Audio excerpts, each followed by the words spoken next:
Dr.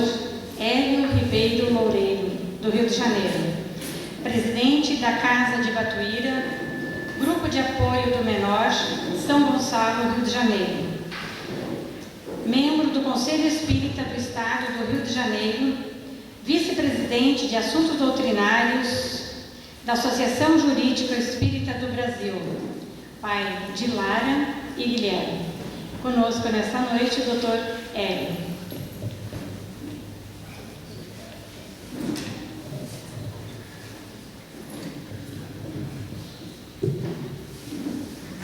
Meus irmãos, minhas irmãs, muita paz a todos. É um prazer voltar a essa cidade, a essa região tão privilegiada por Deus, com uma natureza tão exuberante, para agora dividir com vocês esse momento do estudo, da reflexão, da 20ª Semana Espírita de Torres. É um prazer estar aqui mais uma vez no estado que eu tenho como o segundo estado, tirando de onde eu nasci. Nasci em Niterói, no estado do Rio, mas me sinto em casa aqui. Vocês são muito acolhedores, são pessoas caras ao meu coração. Meu muito obrigado a vocês pela oportunidade do estudo. Hoje nós vamos falar um pouco sobre uma figura que não pode ser esquecida. Infelizmente, o tempo passa célere, muito rápido, e muitos de nós esquecemos ou não lembramos da renúncia de um homem que dedicou toda a sua vida à prática do bem. Em 2 de abril do ano de 1900, quando o pai dele foi registrá-lo no cartório quando ele nasceu, naquela época era usual se colocar o nome do filho, o nome do santo do dia. E 2 de abril é dedicado ao padroeiro da Calábria. A Calábria é uma região na Itália, na ponta da bota da Itália. São Francisco de Paula. E aí, o pai dele disse para o chefe do cartório: é Francisco de Paula, então. Francisco de Paula Cândido Xavier. E voltava à terra para uma experiência de 92 anos, Francisco de Paula Cândido Xavier. Não foi à toa que ele nasceu nesse dia. O dia dedicado a Francisco de Paula lembra a figura desse homem que, nascido na Itália, fruto do carinho do Santo de Assis. Os pais de Francisco de Paula, no século XV, não podiam ter filhos. A mãe, então, fez uma rogativa a Francisco de Assis, que já era santo naquela época, pedindo a ele a bênção da maternidade. Era o sonho dela e de milhões de mulheres do mundo ser mãe, acalentar em seu colo um filho. E ela dizia ao santo de Assis: se nascer menino, vou colocar o seu nome, e se ele tiver algum pendor para a religiosidade, vou entregá-lo à igreja. E daí a pouco tempo ela fica grávida, nasceu o menino, o nome Francisco. A cidade, Paula, no sul da Itália, então Francisco de Paula. Aos 9 anos, visitando uma instituição religiosa, ele ficou encantado e disse: aqui é a casa do meu pai. E a mãe falou: não, aqui é uma instituição religiosa, é um mosteiro. Não, aqui é a casa do meu pai, eu não volto mais. E a mãe falou: não, você mora com a gente, você é nosso filho. Nisso passa um frei por trás dela, que mediunizado diz assim: lembrai a promessa ao santo de Assis. E ela lembrou: se o menino tivesse vocação religiosa, ele me entregava à igreja. E pensou de si para consigo: só tenho esse filho.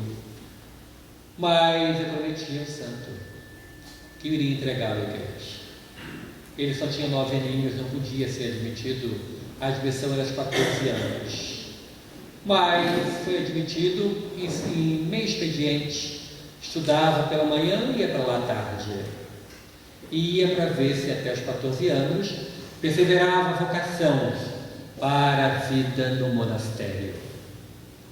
E lá, Francisco de Paula deu um exemplo maravilhoso de um homem que tinha dons mediúnicos, uma capacidade mediúnica fantástica.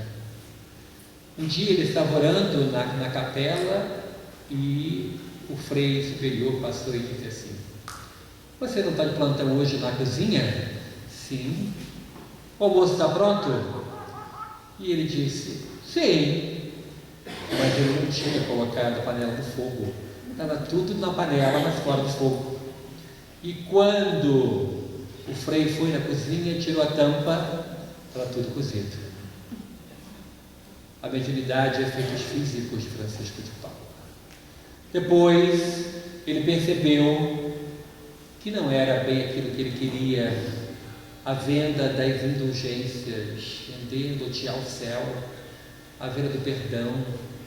E ele resolveu fundar uma ordem religiosa dos mínimos, pés descalços, pobreza total, totalmente dedicado ao que sofre. Foi viver isolado numa gruta. Alguns outros foram com ele e ele disse: para me acompanhar tem que ter oração, disciplina e muita fé em Deus. E aí ele um dia foi levado um rapaz que sofria de uma dor de cabeça dia e noite, noite e dia. E o pai do rapaz disse assim: o senhor que vive aqui, sempre orando, pedindo ajuda a Deus, faz uma oração para o meu filho ficar curado. Francisco colocou a mão na testa do menino e a dor passou na hora. E dali o pai desceu dizendo, correndo: aquele homem que vive na gruta, ele cura. E começaram a vir os doentes. E ao toque seu, os doentes eram curados. Era um homem de uma mediunidade esplendorosa, uma criatura dedicada ao bem, totalmente dedicada ao bem. Então não foi por acaso que Francisco de Paula Canto Xavier voltou à Terra no dia 2 de abril. Francisco de Paula Canto Xavier viria a passar por dificuldades grandiosas já na infância. Ficou órfão de mãe. Dona Maria João de Deus veio desencarnar e tinha 3 aninhos. Foi criado por uma madrasta que o maltratava. Ele ia ao cemitério e conversava com a mãe. Ele já via espíritos. Aos 17 anos ele teve contato com o espírito superior, que lhe disse: lhe apareceu uma mulher muito formosa, com uma coroa de ouro na cabeça. E ele perguntou: mas quem é a senhora? Não me importa, depois eu lhe direi, tenho um pedido a lhe fazer. Distribua pão aos pobres, ajude-os a diminuir a fome, faça isso em minha memória. Mas quem é a senhora? Eu sou Isabel de Aragão. E depois ele foi pesquisar e descobriu: era Santa Isabel de Portugal. E ali ele começou, no contato que teve com Emmanuel, ele descobriu que o seu compromisso era com o livro espírita. Deveria ter dedicação. E ele teve dedicação exclusiva ao compromisso assumido. Mas, como bom trabalhador espírita que é, as tarefas se somam, se acumulam. O tarefeiro espírita não sai de uma tarefa para outra, ele acumula. Ele tem que servir, tem que fazer hora extra do bem. O patrão é bom, o salário é ótimo. Então deve-se fazer o bem sempre. E ele pediu a Emmanuel: eu poderia começar a atender essas mulheres que vêm chorando para falar comigo, as mães que vêm chorando pedir notícia de seus filhos. Posso começar a atender? E Emmanuel disse: desde que você mantenha o compromisso primeiro com o livro, pode. E aí ele organizou uma reunião que era no início da noite de sábado. Inicialmente foi para sábado, depois foi para sexta, e ali ele colocava a sua mediunidade. Mediunidade não é castigo nem é prêmio, é ferramenta. Ele coloca a sua mediunidade ao dispor dos espíritos superiores, para que através dele aqueles que se foram, mas não morreram, pudessem escrever cartas consoladoras, cartas que poderiam de alguma forma diminuir a dor daqueles que ficaram. Não há dor mais profunda do que a mãe e o pai enterrar o filho. É algo inenarrável. Não há como medir essa dor. Os espíritos dizem que é uma das provas mais difíceis que o homem passa na terra, é enterrar o seu próprio filho. E ele então começou a receber cartas, fazendo o papel de um carteiro do céu, aquele carteiro que entregava as cartas consoladoras, com o seguinte detalhe: nunca perguntou se quem ia a ele era espírita ou não. Nunca fez nenhum tipo de distinção, absolutamente. Atendia a todos com o carinho de sempre. Um belo dia aconteceu numa família judia da capital do estado de São Paulo, um menino muito maduro, 17 anos. Ao completar 17 anos, a família de muitos recursos financeiros, o pai deu de presente para o menino um carro. Eu estou sabendo que não tinha idade ainda para isso. Década de 70 do século passado. Deu um carro para ele. E ele, na primeira saída que deu, infelizmente, veio a ser colhido por uma carreta. Era filho de uma família tradicional, judia, em São Paulo, e a dor que visitou aquele pai, aquela mãe, aqueles irmãos, foi algo inenarrável. A mãe chorava de noite e dia. Era um menino, dos 5 filhos que ela tinha, era um menino que lhe falava muito ao coração. Era um filho muito querido, muito cioso da religião judaica, muito seguidor dos preceitos religiosos do judaísmo. E aquela mãe chorando noite e dia, 3 meses, não comia, não bebia. E esse que vizinha do apartamento de frente se apiedou, tomou coragem e foi a ela e disse assim: eu sei que a senhora é judia, eu sei que a senhora tem outra forma de entendimento da vida, mas não aguento mais lhe questionar. A sua dor me é tão profunda que eu venho lhe fazer uma proposta. Vamos visitar Chico Xavier. Aquela mãe sofrida, chorava de noite, disse assim: mas o que irei fazer lá?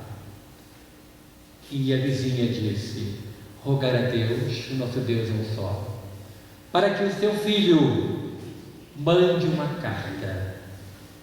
E ela foi, lembrou que Chico Xavier tinha essa capacidade mediúnica, uma capacidade de receber as cartas consoladoras.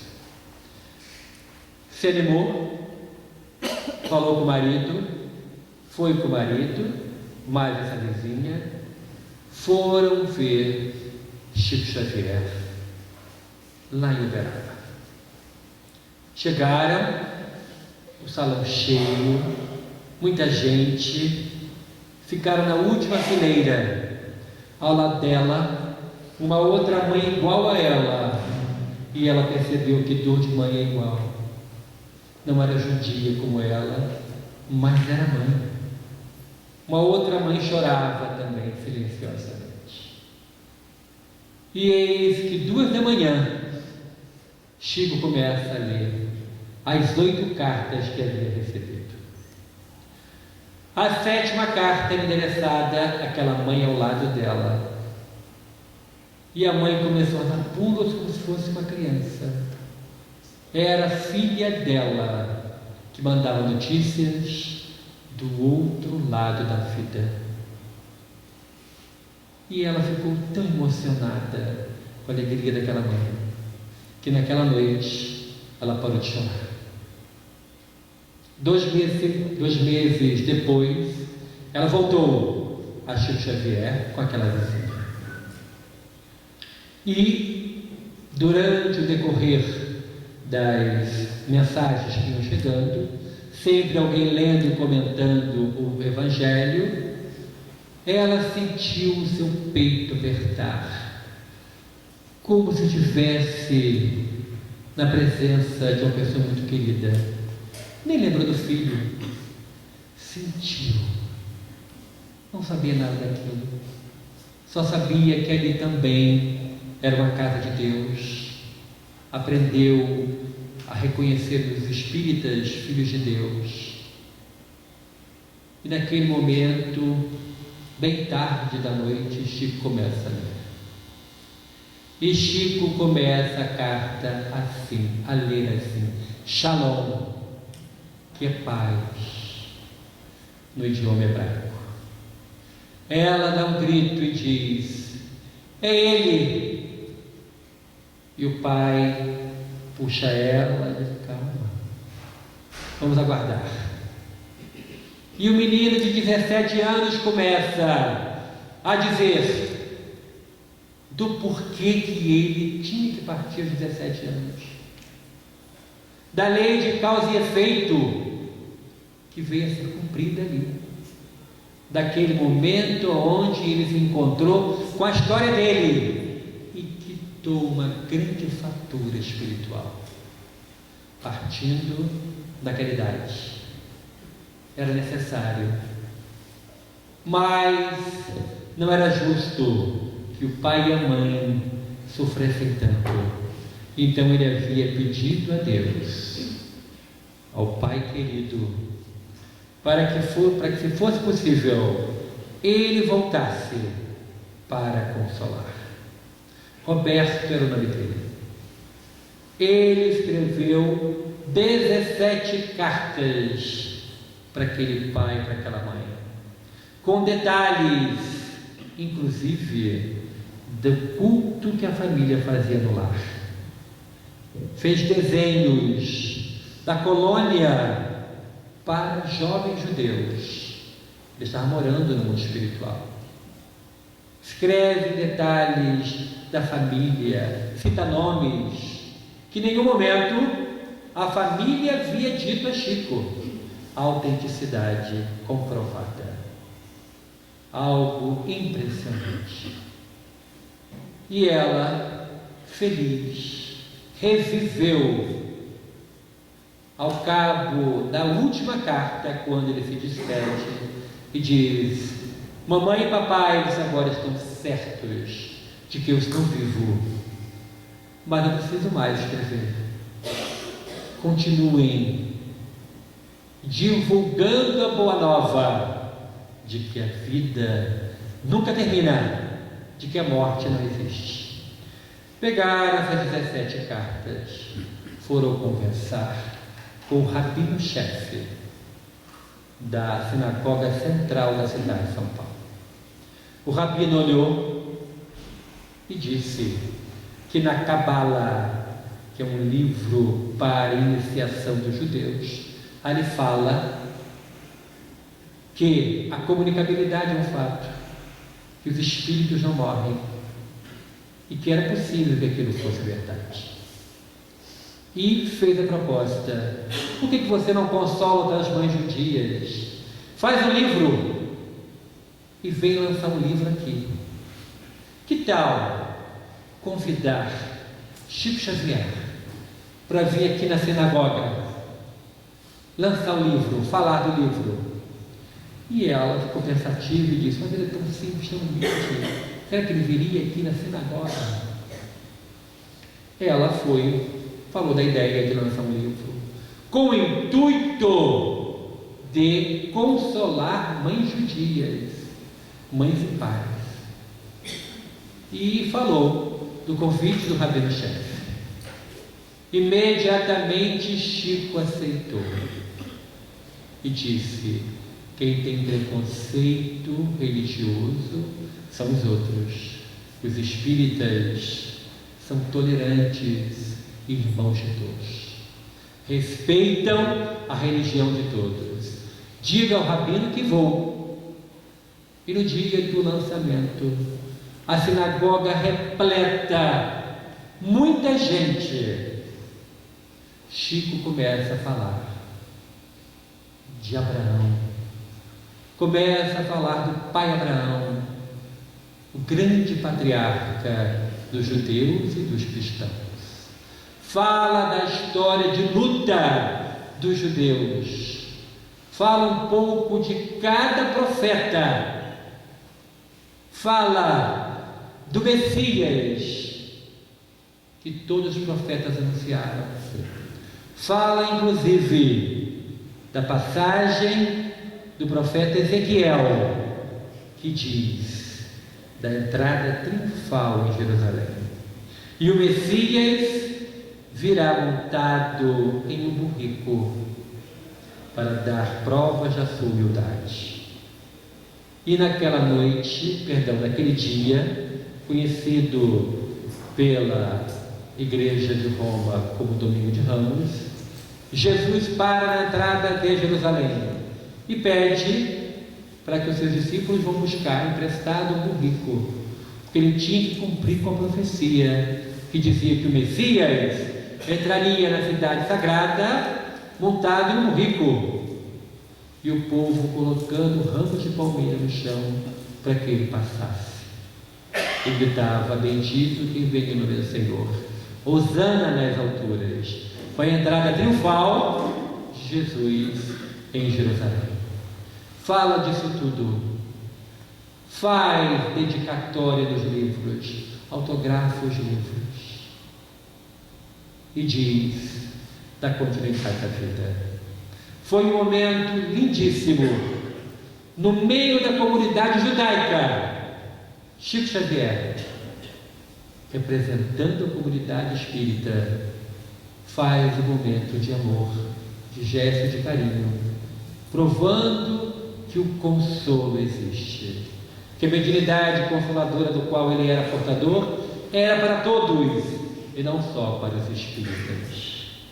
E por falar em espíritas, há cerca de 11 ou 12 anos atrás, estava com a minha esposa fazendo um círculo de palestras na região serrana do estado do Rio de Janeiro, na Serra de Nova Friburgo, e fomos em diversas cidades. Na última noite, ele ia falar em Nova Friburgo e de lá voltava para casa em São Gonçalo. 1h40 de viagem, mais ou menos. Ficamos hospedados numa pousada de uma companheira espírita e, conversando, ela nos falou sobre o seu contato com Chico Xavier e disse assim: há cerca de 20 anos atrás, a minha vizinha, que era como irmã, as portas não se fechavam de nossas casas. Abrimos um portão no muro e nós circulávamos entre as duas casas. Os nossos filhos dormiam na cama de um, na cama de outro, almoçava ali, tomava banho aqui. Era como se fôssemos uma só família. Essa minha vizinha tinha um filho mais velho, da mesma idade do meu filho mais velho. Um dia de bicicleta, no centro de Nova Friburgo, foi colhido por um ônibus. Veio a falecer na hora. Ela não era espírita, eu era. Levei-a a Chico Xavier. E lá, durante aqueles momentos das cartas, ela não recebeu mensagem alguma nas 4 vezes que nós fomos. Mas ela ficou muito consolada. Entendeu daquele mecanismo entre o céu e a terra, aonde o consolo veio. 5 anos se passaram na mesma esquina. O meu filho passa de bicicleta no mesmo local. Um outro ônibus leva ele. Eu, espírita, sabendo da lei de causa e efeito, me entristeci, me abati, como todo mundo se abate. Enterrei o filho como ela enterrou o filho dela. A dor que ela sentiu, eu experimentei em mim. E dessa vez foi ela que disse: vamos a Chico Xavier? E eu falei para ela: não preciso, eu estou bem. Vamos a Chico. Eu queria fazer com você o que você fez comigo. Vamos a Chico. Mas não precisa, eu estou bem. Tanto insistiu que foram. O ano 1980. Era numa noite bem fria lá em Uberaba, mas diferente das 4 vezes anteriores que eles foram.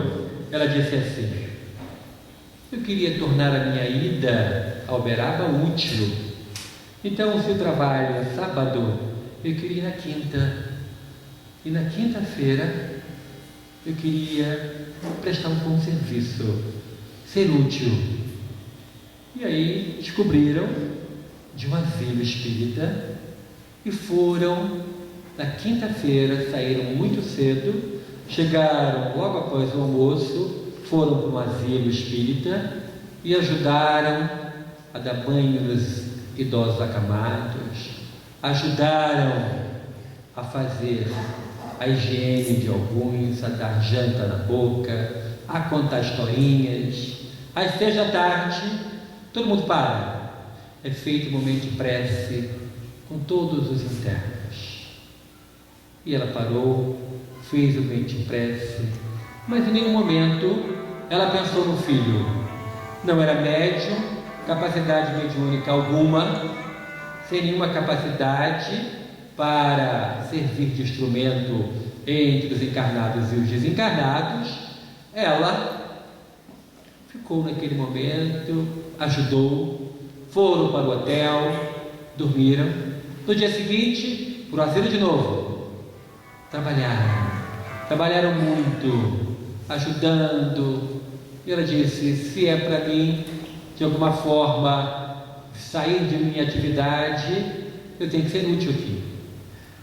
Na sexta-feira, às 6 da tarde, quando foram fazer um momento de prece, ela, que não tinha mediunidade alguma, sentiu na hora da prece, quando alguém passou a mão no seu cabelo levemente, do lado de cá.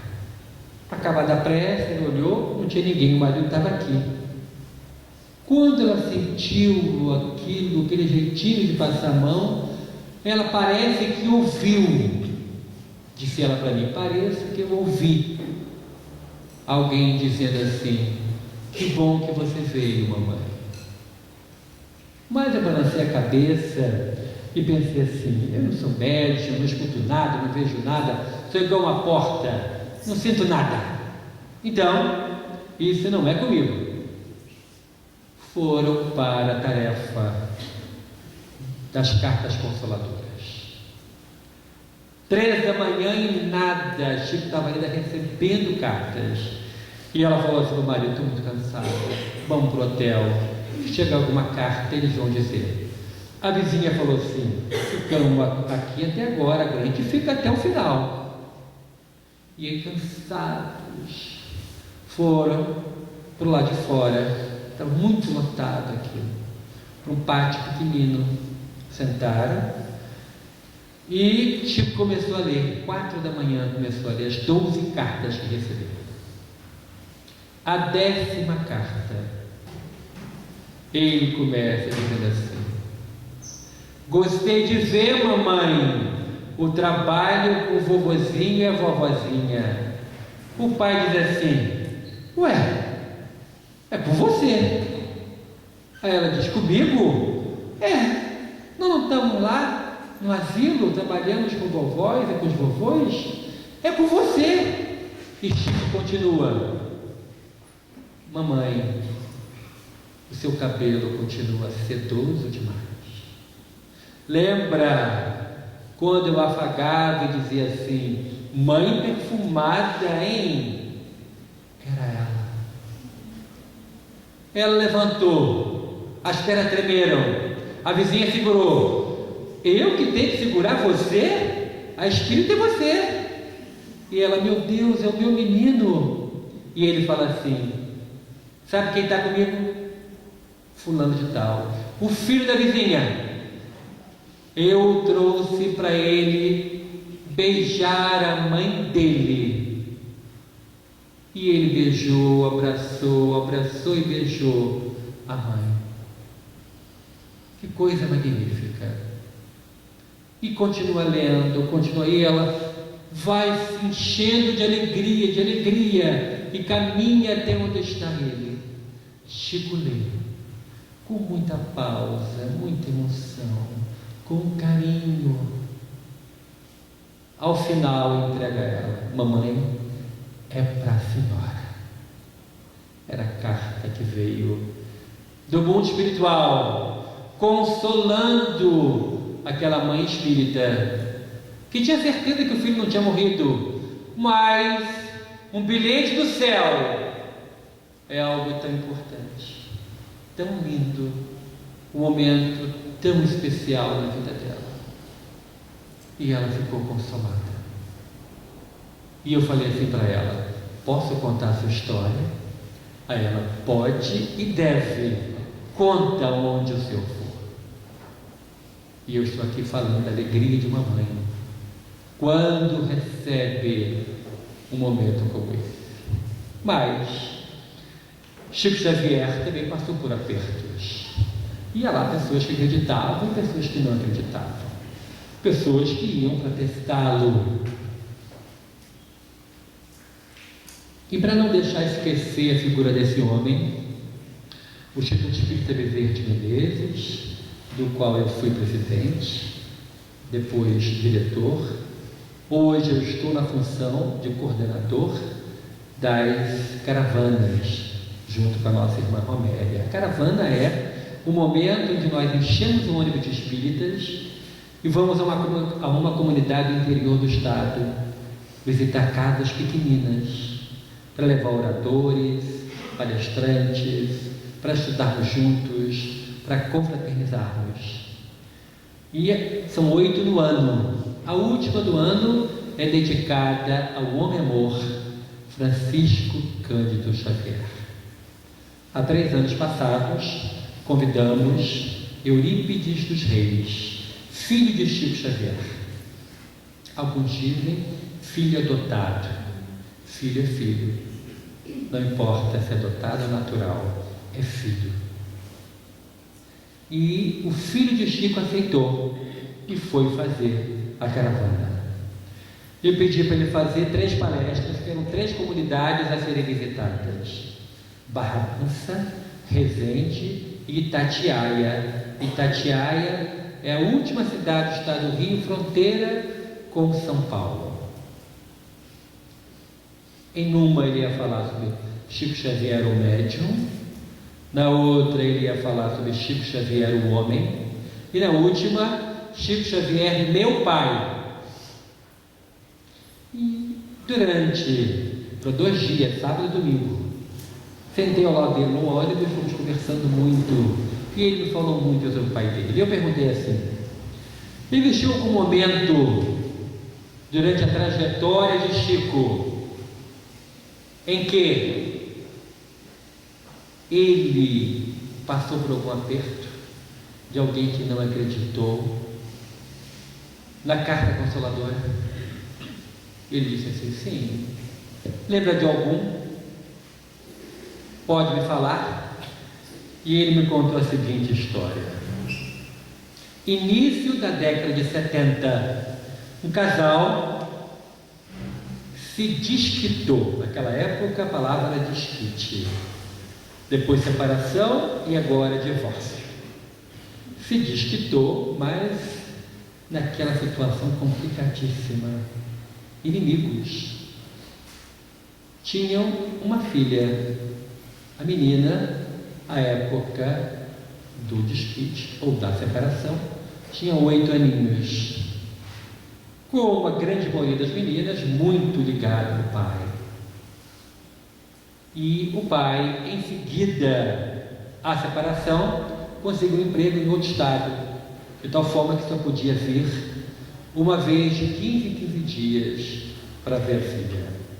Chegava no sábado de manhã, ia domingo após o almoço e ficava esse tempinho com a menina.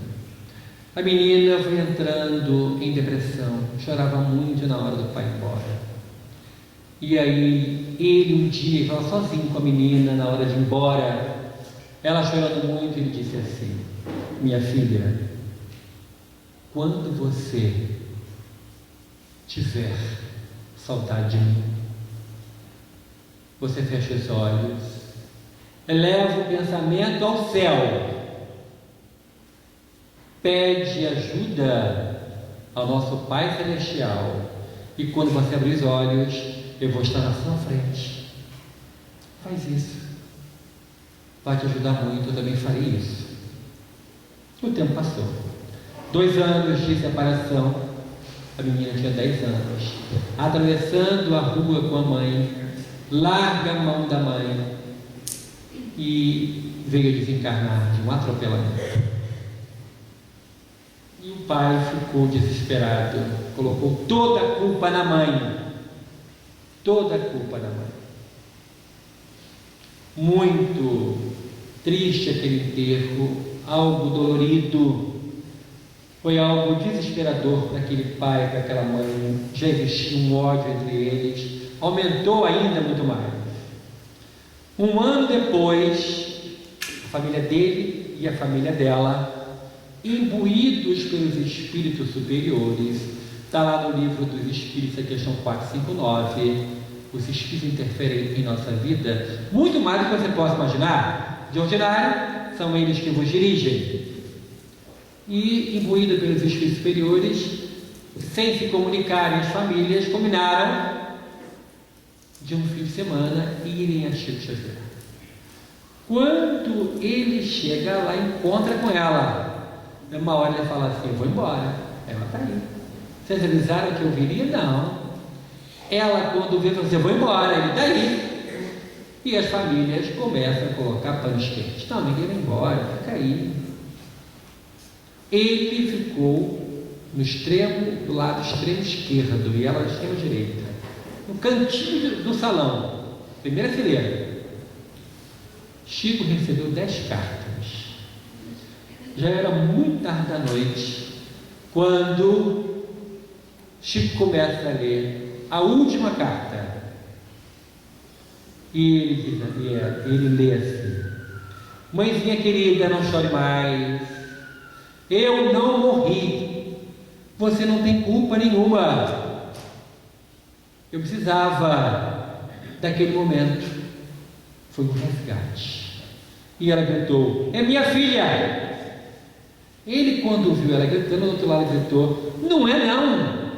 Isso é mentira. Não é a nossa menina. E Chico, naquela paz, naquela paciência do espírito superior, continua ali. continua a ler e diz assim: lá pela tanta, no final, ela grita de um lado, ele grita do outro, e estava uma situação complicadíssima, ele dizendo farsante para Chico Xavier. O filho de Chico bem do lado, qualquer problema, se o moço agarrasse, avançasse em Chico, ele estava ali para proteger o pai. E o moço gritando, Chico vai ler o último parágrafo da carta, de 7 laudas, e diz assim: e quanto a você, meu pai, quando você tiver saudade de mim, feche os olhos, pensa em Deus, o nosso Pai amado, pede a Ele por mim, e quando você abrir os olhos, eu vou estar na sua frente. Quando eu ouvi o Chico falar aquilo, um segredo entre ele e a filha, ele se ajoelha, vem de joelhos até Chico, beija as mãos do médium e fala: perdoa, eu agora acredito, a minha filha não morreu. Eu tenho certeza que a minha filha está viva. A doutora Marlene Nobre, junto com o seu irmão, durante 12 anos, entrevistaram as famílias que foram beneficiadas com as cartas consoladoras. Ouviram, durante 12 anos, 600 famílias, fazendo um questionário comum, as mesmas perguntas, 600 famílias. Das 600 famílias entrevistadas, sabe quantas que confirmaram que as informações vindas através de Chico Xavier eram verdadeiras? 100%. 600 confirmaram. Nisso, um homem que é perito técnico, grafotécnico no interior de São Paulo, apanha algumas cartas e faz um estudo das assinaturas. 100% das 40 cartas que ele pegou emprestado, ele conseguiu reconhecer a firma por autenticidade. Na hora, Chico emprestava a mão e o espírito assinava a carta. A assinatura era do espírito. Algo que não tinha como contestar, incontestável. Nesse momento em que o mundo passa por provas tão difíceis, a doutora Marlene Nobre resolveu, ainda na década de 90 do século passado, lançar um livro através da sua editora, Fé Editora. E o livro é sobre a nossa vida no além, é o nome do livro. Conta em detalhes processo de desencarnação, como que acontece o socorro. Conta, por exemplo, a história de 4 jovens que voltavam de uma festa no interior de São Paulo. O carro que eles vinham cai numa ribanceira, bate numa árvore, mostra a antena dos 4. Na mesma hora, os 4, atordoados, sem saber o que tinha acontecido, já desencarnados, escutam um barulho, sirene de uma ambulância. Enfermeiros descem na ribanceira onde eles estavam, dão a mão a eles desencarnados dão a mão ao enfermeiro. O enfermeiro puxa eles do corpo físico, colocam em macas, sobe a ribanceira, vão para uma ambulância, ficam deitados. Os 4 mandaram uma só carta para as 4 mães que foram de Chico Xavier 6 meses depois dessa tragédia, e disseram que ficaram sabendo que os seus espíritos protetores já sabiam da hora da passagem e chamaram a ambulância para ficar de prontidão na hora que eles iam partir para o socorro. Deus não dorme. A bondade de Deus é infinita. Caminhando para o encerramento, nós lembramos de uma história muito bonita, muito linda, escrita por um espírito muito especial, Leão Tolstói, o maior escritor de língua russa de todos os tempos. Através da mediunidade de Ivone do Amaral Pereira, ele escreveu um livro, Ressurreição e Vida. Chico Xavier dizia que Dona Ivone era Allan Kardec de Sagres. Tamanha seriedade dela com a doutrina espírita. Eram muito amigos, Chico e Ivone. E naquele momento onde Leão Tolstói foi visitá-la, ele pediu: posso escrever através da senhora? E ela falou assim: tem que perguntar a Charles, doutor Bezerra, eu sou só uma médium. E ele foi, perguntou, eles autorizaram, e ele, que havia se comprometido com a humanidade, induzindo ao suicídio, através de um livro que ele escreveu, Ana Karenina, aonde ele induz ao suicídio jovens, através do próprio personagem que se mata, ele precisava escrever algo para falar da continuidade da vida, para consolar. E aí, ele escreve sobre uma jovenzinha que morava numa aldeia na região de Piemonte, na Itália. Essa jovem, ela tinha uma filha pequenina, de 4 aninhos, que parecia um anjo, cabelinho enrolado, olhos profundamente verdes. E naquela aldeia pequenina tinha um tanque coletivo, um local onde todas as famílias iam todos os dias lavar roupa. E ali eles ficavam para conversar. A jovem levava a sua filha e ficavam ali brincando, conversando, lavando a roupa. Depois que secava, dobrava e ia embora. 2 vezes na semana era feito isso. Muito bem. Um belo dia, a menina de 4 aninhos adoece. 1 semana de febre, sem comer, sem beber. Os médicos não sabiam o que eram. Ao cabo de 1 semana, a menina veio a falecer. A jovem cai em prantos. Fica 1 mês deitada na cama, chorando, sofrendo muito. Quando fez 1 mês, as amigas que iam com ela lavar roupa chamaram ela: vamos lá no tanque, vamos conversar, vamos continuar com a vida. E ela voltou cansadíssima. Quando ela voltou, ela dormiu e teve um sonho. Sonhou que estava levitando, voando, e parou num local muito bonito, muito verdejante, com árvores lindas. Ela olha para o céu, vê crianças aladas com asas que voavam e faziam piruetas. E ela ficou maravilhada e disse: eu vim para o céu das crianças, olha que lindo, crianças voando. Nisso ela escuta um choro, e aquele choro ela reconheceria, era a filhinha dela. Ela olha a menina sentada, encostada no tronco de uma árvore. Ela se aproxima, pega a menina, abraça, chora, beija. E a menina não para de chorar.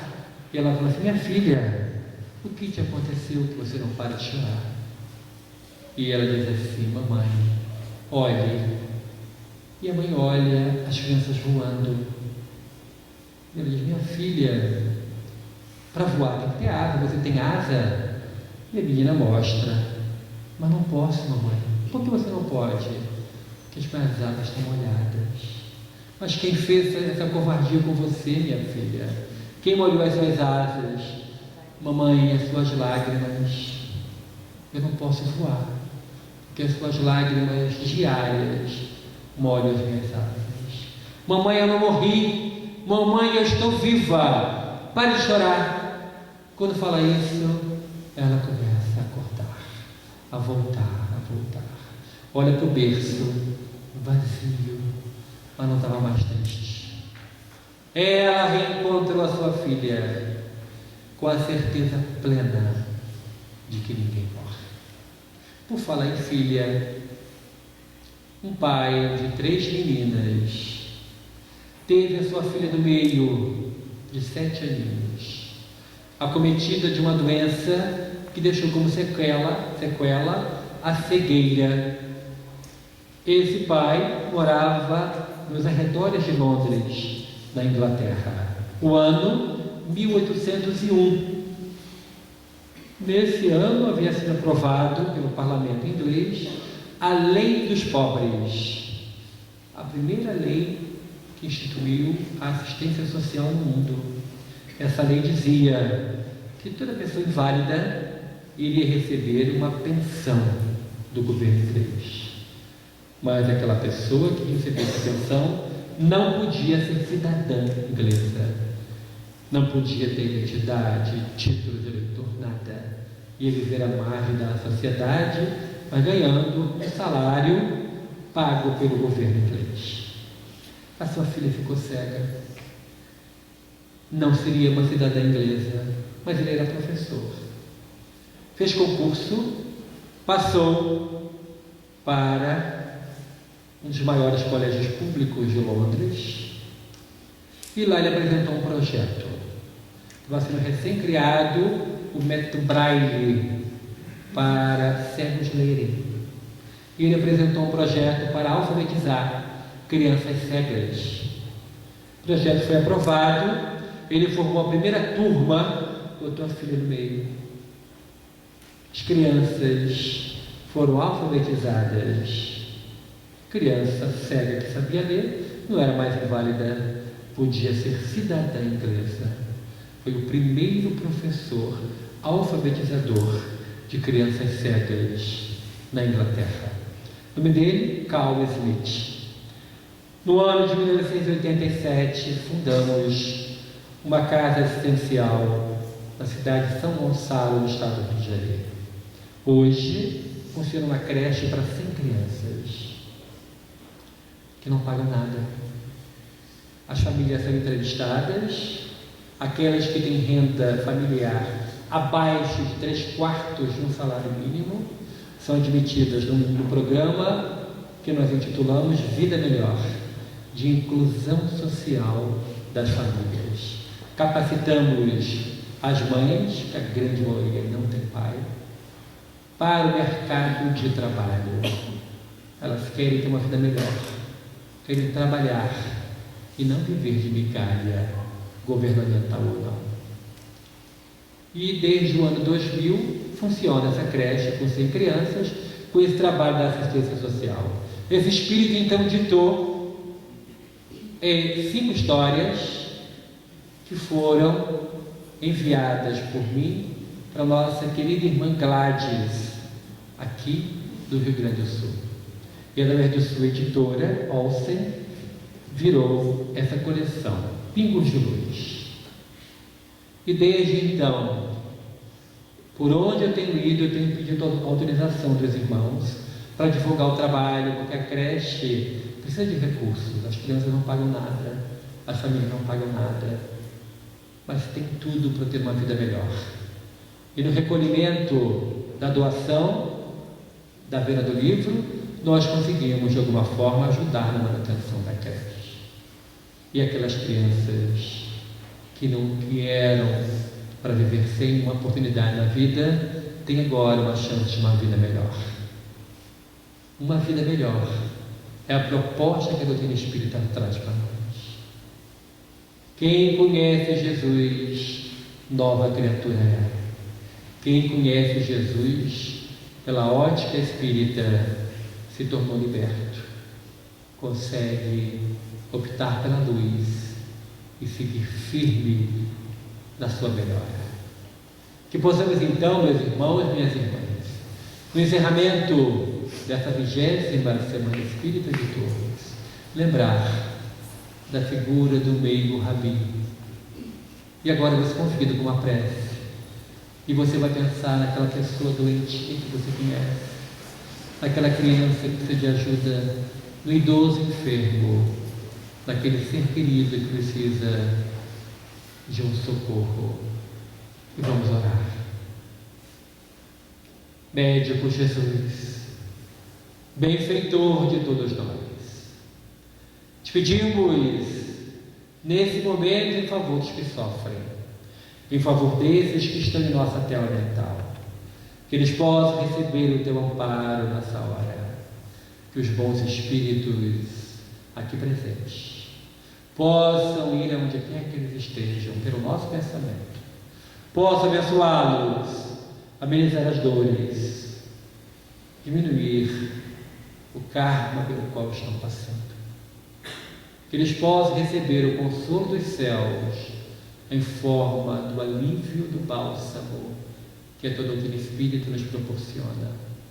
Abençoa, médico Jesus, pela família já aqui representada. Abençoe os seus lares, que todos possam receber a visita do teu anjo da paz, hoje e sempre. Que Deus nos abençoe. Muito obrigado.